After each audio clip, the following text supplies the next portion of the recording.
Anjlok drastis harga dari kedua perusahaan ini.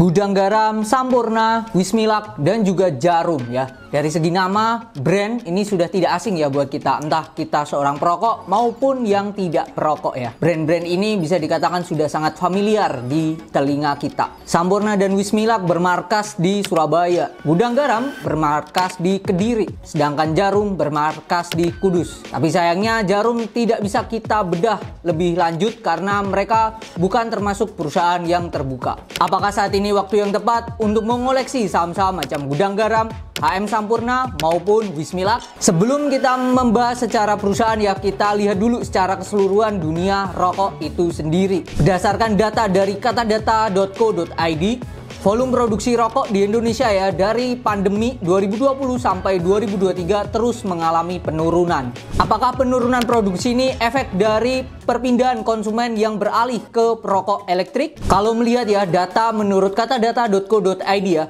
kretek masih menjadi segmentasi perokok yang ada di Indonesia. Sedangkan rokok elektrik masih jauh ya kalau kita bandingkan dengan kretek. Jadi anggapan atau argumen terkait perpindahan konsumen kretek ke rokok elektrik itu sudah terbantahkan. Ditambah data dari katadata.co.id, Kemenkes mencatat rata-rata perokok di Indonesia mengkonsumsi 12 batang per harinya pada tahun 2023. Lantas apa yang membuat produksi rokok di perusahaan-perusahaan terus mengalami penurunan dari tahun ke tahun? Pertanyaan ini akan terjawab ya setelah kita melihat data-data dari perusahaan berikut. Laba dari Gudang Garam, HM Sampurna maupun Wismilak ya selama 6 bulan terakhir di tahun 2024 mengalami penurunan yang cukup drastis. Gudang Garam labanya di 926 miliar dibandingkan tahun lalu yang capai 3,2 triliun atau turun sebesar 71,8%.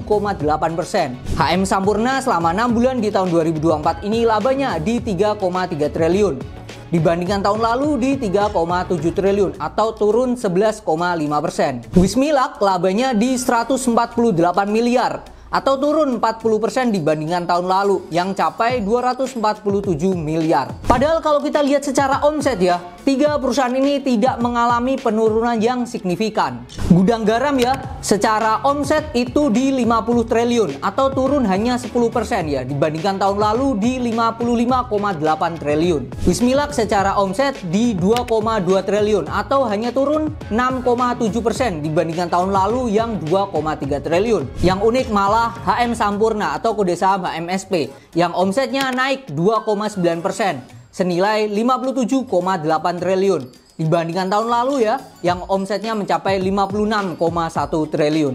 Secara omset ya kita melihat ya turunnya itu nggak jelek-jelek amat ya, tetapi labanya kok bisa ya turun sangatlah drastis banget ya. Apa yang membuat perusahaan-perusahaan ini mengalami penurunan yang sangat signifikan? Jawabannya adalah beban pokok pendapatan. Kalau kita cek secara detail ya, ada di pita cukai rokok. Gudang Garam ya, cukai rokoknya mencapai 38,1 triliun atau sebesar 76% dibandingkan dengan omsetnya. HMSP, pita cukai rokoknya capai 34,8% atau 60% dari omsetnya. Dan yang terakhir ya, Wismilak atau kode saham WIM, pita cukai rokoknya itu capai 966 miliar atau setara dengan 43% dari omsetnya. Jadi luar biasa sekali ya beban dari pita cukai rokok ini untuk industri rokok. Bahkan dalam public expose yang disampaikan oleh HMSP ya, kita lihat ya kenaikan pita cukai rokok selalu 2 digit sejak pandemi. Pada periode pandemi pada tahun 2020 sampai 2022 kenaikan pita cukai rokok capai 17%. Dan pada 2023 sampai 2024 pita cukai rokoknya ini naik sebesar 11%.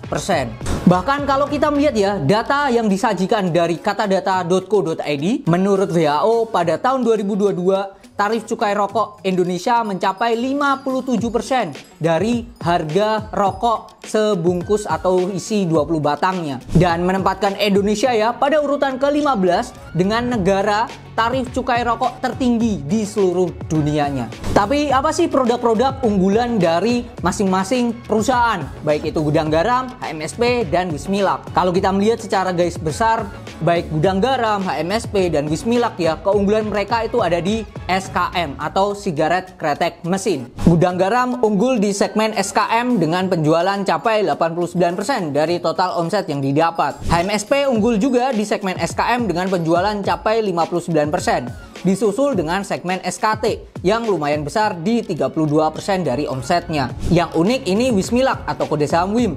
Memang mayoritas omset disumbang oleh segmen SKM dengan 57% dari omsetnya. Tapi setelahnya ada segmen Filter Root yang menyumbang penjualan senilai 20% dari omset dan SKT dengan 90% dari omsetnya. Kalau melihat dari harga sahamnya, baik Gudang Garam, HM Sampoerna, dan juga Wismilak ya, sejak awal tahun terus mengalami penurunan. Gudang Garam atau GGRM sejak awal tahun turun 22%. HM Sampoerna atau kode saham HMSP sejak awal tahun turun 28% harga sahamnya. Dan yang terakhir Wismilak atau kode saham WIM sejak awal tahun turun harganya 45%. Isinya kok negatif semua sih industri rokok ini? Apa nggak ada yang positif dari industri rokok? Keunggulan mereka untuk saat ini ya menurut saya hanya satu, yaitu dividen. Wismilak atau kode saham WIM membagikan dividen yang sangat besar.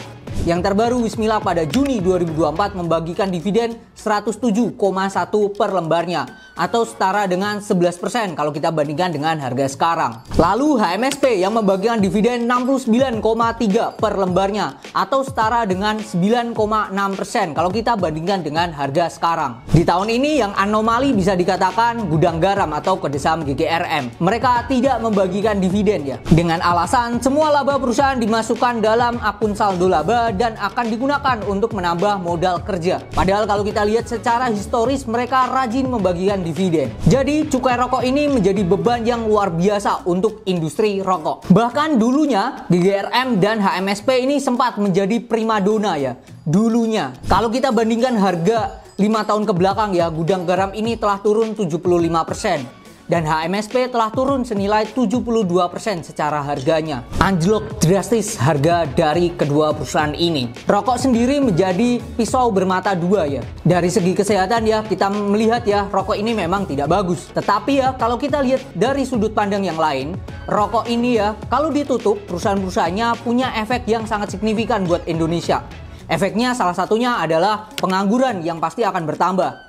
Efek selanjutnya adalah berkurangnya ya pajak yang diterima oleh negara. Bu Sri Mulyani selaku Menteri Keuangan juga menargetkan ya pendapatan pada cukai rokok itu di 246 triliun pada tahun 2024. 246 triliun. Jadi cukai rokok ini punya peran yang sangat vital bagi industri rokok. Pertanyaan selanjutnya adalah apakah di tahun 2025 dan seterusnya cukai rokok terus mengalami kenaikan? Let's see, kita tunggu saja ya. Siapa yang menjadi Menteri Keuangan yang ditunjuk oleh Pak Prabowo selaku Presiden pada periode 2024-2029. Jadi, apakah saat ini ya waktu yang tepat untuk beli saham-saham rokok? Kalau menurut saya pribadi, lebih baik kita tunggu dulu ya. Siapa yang menjadi Menteri Keuangan dan juga kebijakan apa yang nantinya akan diterapkan terkait dengan cukai rokok.